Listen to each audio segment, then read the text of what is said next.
రహదారి మీద వాహనాలు నిలిపితే ఫైన్లు తప్పవంటూ వాహనదారులను హెచ్చరించారు పెద్దపల్లి ఏసీపీ శ్రీనివాస్.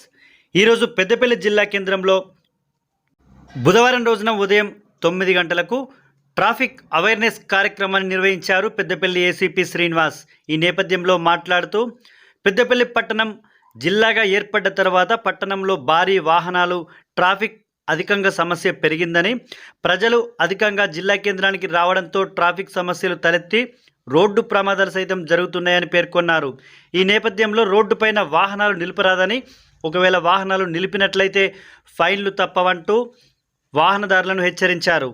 ఈ మేరకు ఇళ్లలో ఉండే పశువులను సైతం రోడ్లపైకి వదలరాదంటూ పశువుల యాజమానులకు సూచించారు. పశువుల వల్ల తరచూ రోడ్డు ప్రమాదాలు జరిగి పలువురు అంగవైకల్య పాలవుతున్నారని, పశువులను రోడ్లపైకి వదలకుండా తమ ఇళ్లలోనే ఉంచుకోవాలంటూ పశువుల నిర్వాహకులకు సూచించారు.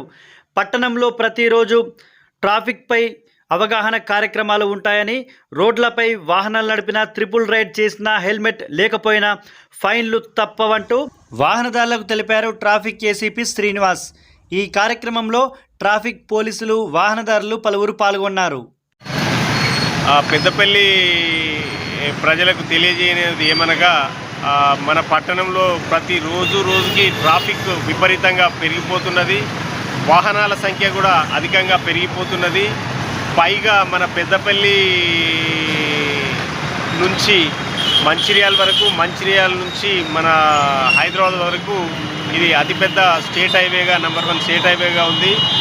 ముఖ్యంగా పెద్దపల్లి పట్టణంలో యువత ట్రిపుల్ రైడింగ్ చేయడము, హెల్మెట్ లేకుండా డ్రైవ్ చేయడము, పవర్ బైక్స్ నడపడము, ఆ తర్వాత ర్యాష్ డ్రైవింగ్ చేయడము, ఆ తర్వాత ఆటోలు, తర్వాత ఇతర వాహన యజమానులందరూ కూడా తమ వాహనాలను నిర్లక్ష్యంగా రోడ్డుపైన పార్క్ చేసి పోవడము, అలాగే మన రోడ్లపైన పశువుల యజమానులు పశువులను యథేచ్ఛగా ఫ్రీగా వదిలిపెట్టడం వల్ల కూడా చాలా యాక్సిడెంట్స్ జరుగుతున్నాయి.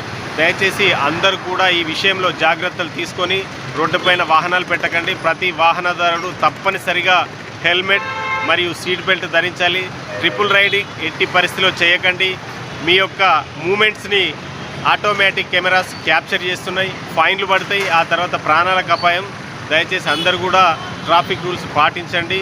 అలాగే వాహన యజమానులు కూడా జాగ్రత్తగా ఎదుటి వ్యక్తుల యొక్క భద్రతను, తమ భద్రతను, కుటుంబ శ్రేయస్సును దృష్టిలో పెట్టుకొని పరిమిత వేగంతో ప్రయాణించి అందరూ కూడా శుభప్రదంగా ఉండాలని మేము విజ్ఞప్తి చేస్తున్నాం.